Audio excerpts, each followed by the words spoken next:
In Season 2, Episode 11, Age of Aquarium, the transformation of the living room into a fake version of LA restaurant The Melting Pot becomes a major part of Holly's 5-year anniversary.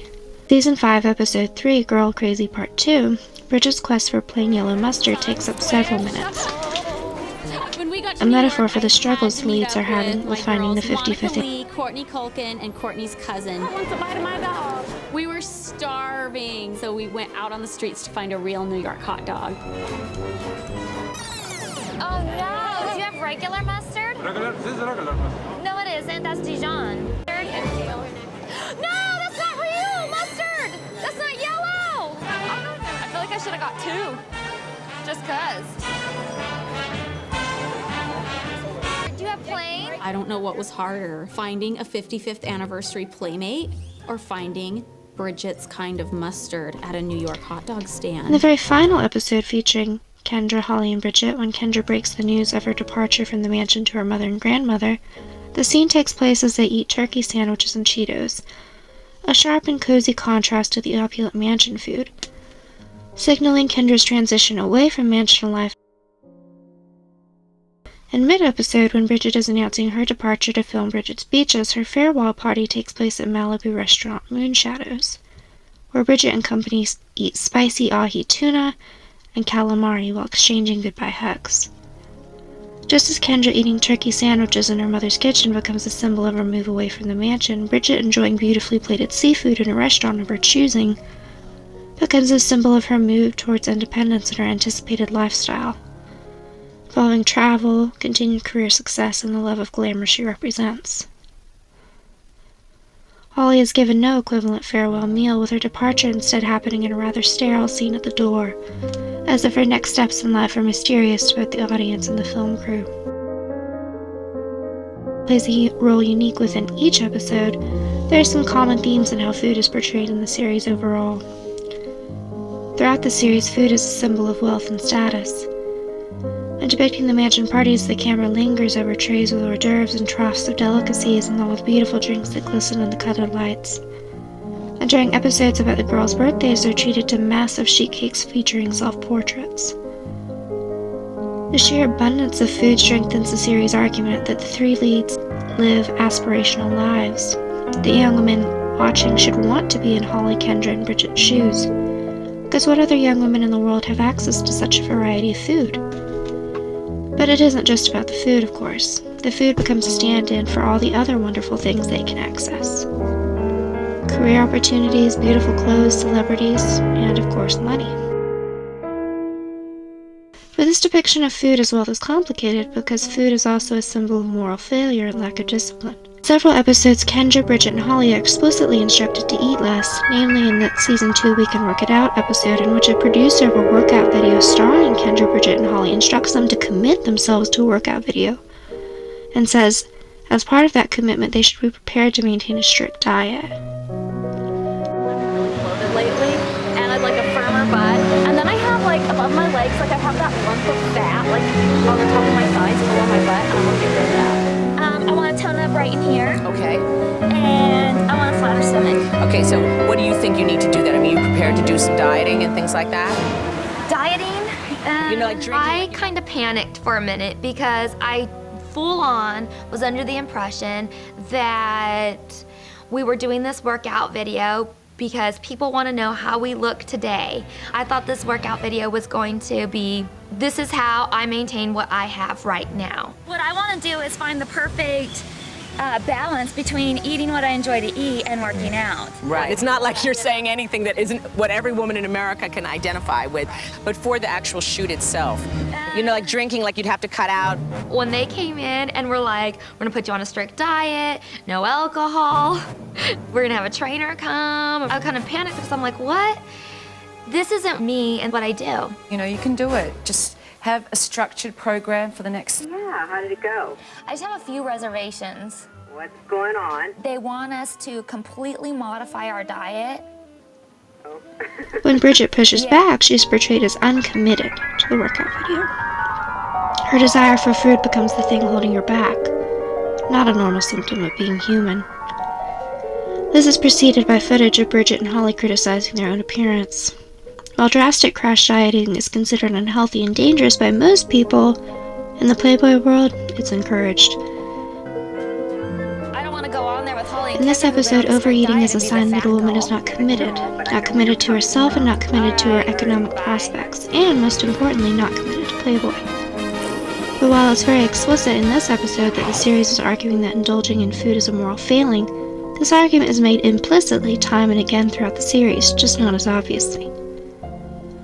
In Season 1, Episode 6, Operation Playmate, when Miss Audrey Lynn struggles to fit into her skin-tight bunny outfit, the camera lingers on the strained zipper, as if Audrey Lynn is being difficult because she doesn't fit the exact size requirement to fit the super petite suit.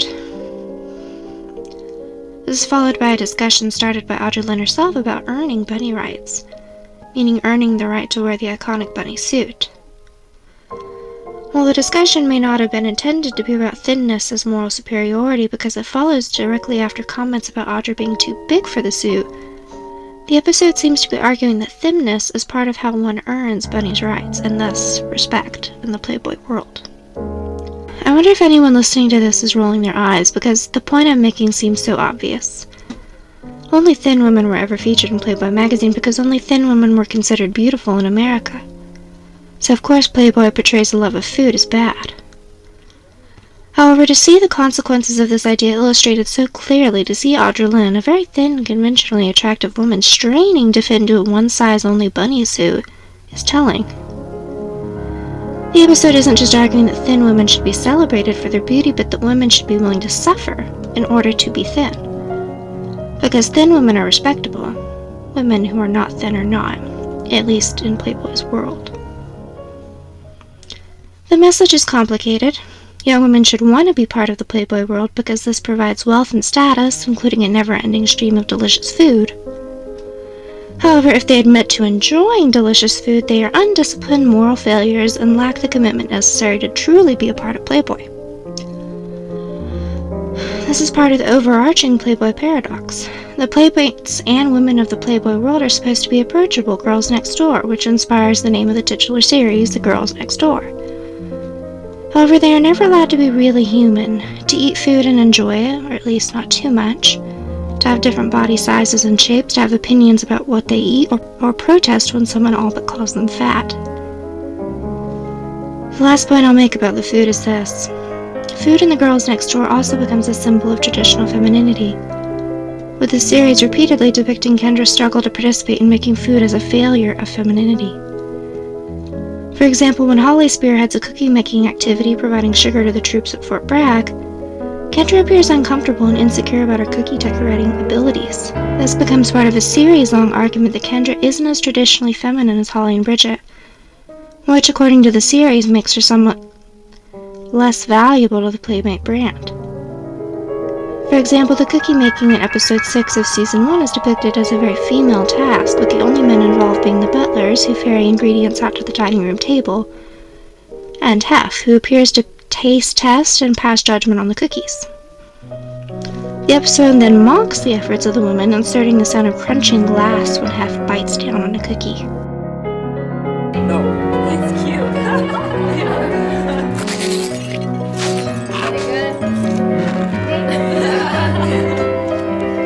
Okay, I'll be back. As if to say that all the women at the table are feminine failures. Beautiful, but not wife material. Occasionally, Holly gets the brunt of this joke, such as in the season 1 episode titled Under the Covers, in which Holly's attempt to make hamburgers fails to impress Hef, and cameras linger on the sight of her food in the trash, as if to suggest that her attempts at traditional femininity are all futile. I would think that in a series meant to make Playboy look good, the series would focus on the accomplishments of the female stars. But the series spends just as much time making fun of the women as it does celebrating them. And when it makes fun of them, it focuses almost always on their lack of femininity. Or sometimes they're depicted as being too feminine, which also always involves food.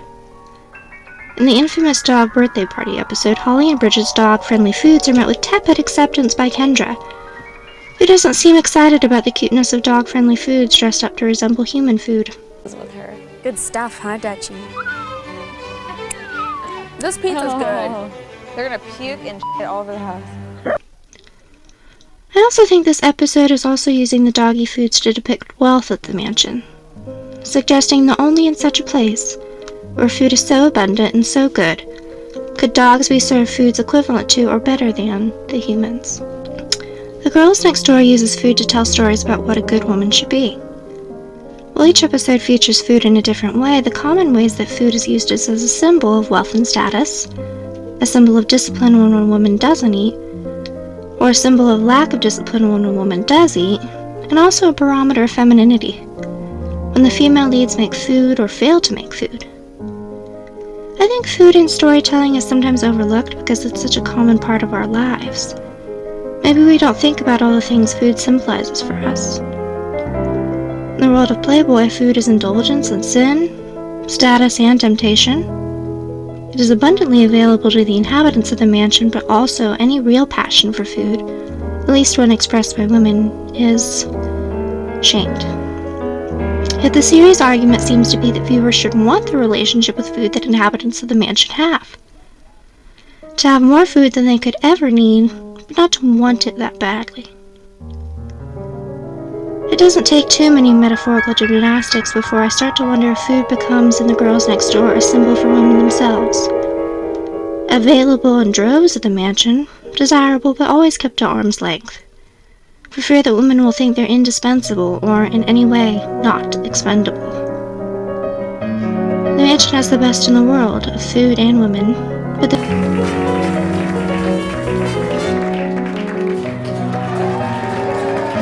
Holly drew the picture, it's so cute. Will I cry at everything? I look like a basket case.